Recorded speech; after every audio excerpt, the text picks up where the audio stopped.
Hello student, अब आज हम लोग इकोनॉमिक्स का सेकंड चैप्टर स्टैटिक्स के बारे में पढ़ेंगे। इसका मीनिंग, स्कोप एंड इम्पोर्टेंस के बारे में पढ़ेंगे।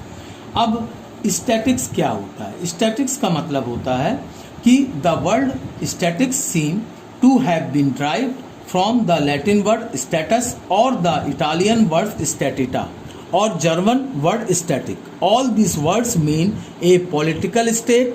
In ancient days, statics was called as science of state or science of kings because it was mainly used by state or kings।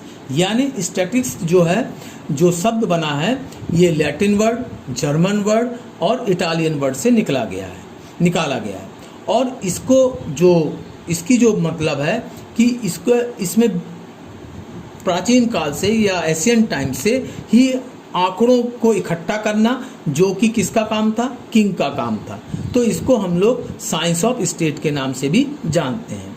अब अगर स्टैटिक्स को मॉडर्न टाइम में डिफाइन करना चाहें तो इसको दो तरीके से डिफाइन कर सकते हैं, एक प्लूरल सेंस में और दूसरा होता है सिंगुलर सेंस में। तो प्लूरल सेंस में जब हम बात करते हैं तो प्लूरल सेंस में जो इसकी डेफिनेशन है, related and comparable data can only be called statics. Individual and unrelated facts cannot be treated as statics। यानी statics वो आंकड़े, डाटा या आंकड़े हैं जिनको हम क्या कर सके? कंपेयर कर सके, एक दूसरे के साथ कंपेयर कर सकते हो या देख सकते हो। तो उसी को हम लोग किस नाम से जानते हैं? स्टैटिक्स के नाम से जानते हैं। तो इसके जो बेसिक डेफिनेशन है, जैसे यहाँ पे आपके प्लूरल सेंस में कुछ डेफिनेशन इकोनॉमिक्स ने दिया है, इकोनॉमिक्स ने प्रोवाइड किए हैं। जैसे फर्स्ट डेफिनेशन है, ए कलेक्शन ऑफ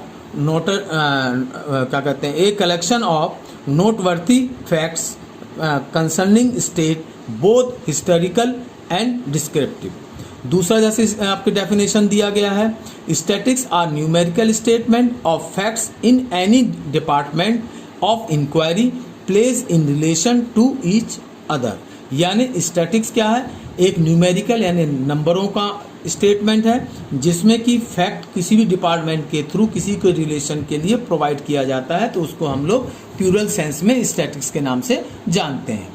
अब जब स्टैटिक्स को सिंगुलर सेंस की अगर हम बात करें तो सिंगुलर सेंस में जैसे डेफिनेशन दिया गया है कि the science of statistics is the method of judging collecting natural और social phenomenas for the result obtain by the analysis of an enumeration और कलेक्शन ऑफ एस्टिमेट्स। यानी स्टैटिक्स वो तरीका है जिसमें हम लोग जज करते हैं, कलेक्ट करते हैं किसके? सोशल फिनोमेनास के साथ, और उससे क्या करते हैं? रिजल्ट को निकालते हैं। ये सारा जो सिस्टम है इसी को हम लोग स्टैटिक्स के नाम से जानते हैं। अब स्टैटिक्स के सिंगुलर सेंस में किस तरह से हम इसको स्टडी करते हैं, तो इसके लिए 5 स्टेज होते हैं। फर्स्ट स्टेज जो होता है इसका, वो कलेक्शन ऑफ डाटा यानी फिगर्स को कलेक्ट करना। दूसरा second stage organization of data. फिर जब हम डाटा कलेक्ट कर लेते हैं तो अपने हिसाब से उसको क्या करते हैं? ऑर्गेनाइज करते हैं। थर्ड स्टेज जो होता है वो प्रेजेंटेशन ऑफ डाटा होता है। फोर्थ स्टेज जो होता है आपका एनालिसिस ऑफ डाटा होता है। एंड फिफ्थ स्टेज जो होता है इंटरप्रिटेशन ऑफ डाटा, यानी उसके थ्रू हम लोग रिजल्ट या फोरकास्टिंग करते हैं कि इसके थ्रू ये रिजल्ट निकलेगा या ये हो सकता है। तो इस तरीके से स्टैटिस्टिक्स को स्टडी करने के 5 स्टेज होते हैं। First is the collection of data, second is the organization, third presentation, fourth analysis and fifth final जो स्टेज होता है इंटरप्रिटेशन या फोरकास्टिंग, जो भी आप कह सकते हैं। इस तरह से हम इसको हम स्टडी करते हैं। अब जो करेक्टराइज होते हैं स्टैटिक्स के, पहला जो इसका करेक्टराइज होता है एग्रीगेट ऑफ फैक्ट्स। ये किसी इंडिविजुअल या टू क्या कहते हैं उसको, ट्रूथ को नहीं बताता, डेथ ट्रूथ को। ये एक एवरेज फैक्ट्स बताता है। क्यों? क्योंकि ये क्या करता है? एवरेज निकालता है, क्योंकि बहुत सारे डाटास को कलेक्ट करता है, उसको ऑर्गेनाइज करता है और उनके थ्रू क्या करता है? ये रिजल्ट को बताता है। तो इसकी जो रिजल्ट होते हैं ये एग्रीगेट होते हैं। दूसरा न्यूमेरिकल एक्सप्रेस्ड होते हैं, यानी इनको हम लोग नंबरों के द्वारा बताते हैं। फिर क्या कहते हैं, इसमें अफेक्टेड बाय मल्टीप्लाई कॉजेज। अब इस जो हम लोग डाटा कलेक्ट करते हैं इसमें कई कॉज होते हैं जो इसको इफेक्टेड कर सकते हैं। सिस्टमैटिक कलेक्शंस होता है, प्री डिटरमाइंड, जो भी हम डाटा कलेक्ट करते हैं तो इसके लिए हमारे पास पहले से कोई मोटिव या कॉज होता है जिसको हम लोग प्री डिटरमाइंड पर्पस कहते हैं। कंपेरेबल टू ईच अदर, हमारे जो न्यूमेरिकल डाटाज होते हैं वो एक ग्रुप को दूसरे ग्रुप, हाँ, तो हम लोग बात कर रहे थे आपके कैरेक्टराइज ऑफ स्टैटिक्स का। इसके बाद जो बात होती है स्कोप ऑफ स्टैटिक्स। तो स्कोप स्टैटिक्स में इसको हम लोग 3 सेक्टर में डिवाइड कर सकते हैं। पहला सब्जेक्ट मैटर ऑफ स्टैटिक्स, दूसरा nature of statistics and third is the limitation of statistics. तो subject of matter of statistics में कई तरह के मेथड जो होते हैं, इसमें हम लोग क्या कहते हैं स्टैटिकल मेथड और अप्लाइड स्टैटिक्स, 2 तरह को इस्तेमाल करते हैं। स्टैटिकल मेथड में these method include all those rules and regulation which are used in collection, classification, presentation and analysis of data। इसमें सारे डाटा को कलेक्ट करने के लिए, स्टैटिक्स को स्टडी करने के लिए जो रूल्स एंड रेगुलेशन बनाए जाते हैं, कलेक्शन के लिए, क्लासिफिकेशन के लिए, प्रेजेंटेशन के लिए और एनालिसिस के लिए, तो इन सब चीज़ों को हम लोग स्टैटिकल मेथड के नाम से जानते हैं। फिर अप्लाइड स्टैटिक्स। अप्लाइड स्टैटिक्स का मतलब होता है the use of scientific method for the solution of specific problem is called applied statics. यानी कि हम उस तरीके को, उस किसी भी स्पेसिफिक प्रॉब्लम को सॉल्व करने के लिए जो साइंटिफिक मेथड को यूज़ करते हैं उसको हम लोग स्टैटिक्स अप्लाइड स्टैटिक्स के नाम से जानते हैं।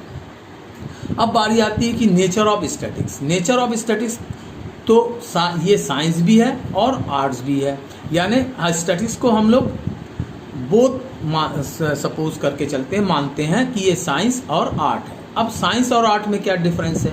किसी भी नॉलेज, सिस्टमेटिक नॉलेज को हम लोग साइंस के नाम से जानते हैं, बट किसी भी चीज़ को सिस्टमेटिक वे में प्रेजेंट करना ही क्या कहलाता है? आर्ट कहलाता है।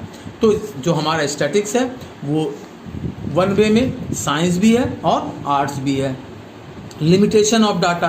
अब जो आपका स्टैटिक्स है उसकी लिमिटेशन क्या है?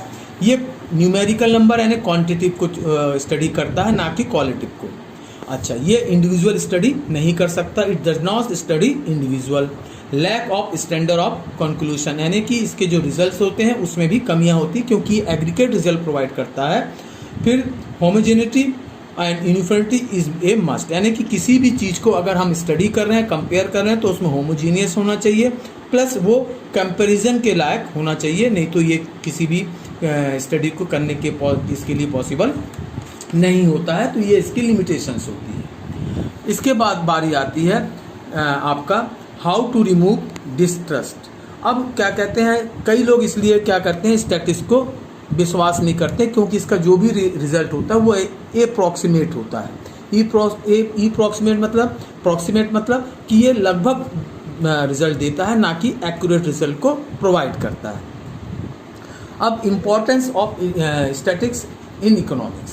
पहला जो इसका इम्पोर्टेंस है जो है importance in different division of economics, यानी कि ये क्या करता है, आपके इकोनॉमिक्स को कई सेक्टरों में डिस्ट्रीब्यूट करता है, जैसे कंजप्शन में, प्रोडक्शन में, एक्सचेंज में, डिस्ट्रीब्यूशन में और पब्लिक फाइनेंस में, और उनको अलग अलग क्या करता है, स्टडी करने में मदद करता है। मॉडर्न इकोनॉमिक थ्योरी में ये बेसिक इम्पॉर्टेंट रोल प्ले करता है। इकोनॉमिक प्लानिंग बनाने के लिए जो डाटास कलेक्ट होते हैं उसी के जरिए क्या फ्यूचर के डेवलपमेंट के और other kind of economics problem को फॉर्मेट किया जाता है। फिर इकोनॉमिक फोरकास्टिंग, यानी ये भविष्य के जो भी इकोनॉमिक रिजल्ट होते हैं उसके बारे में ये फोरकास्टिंग करता है।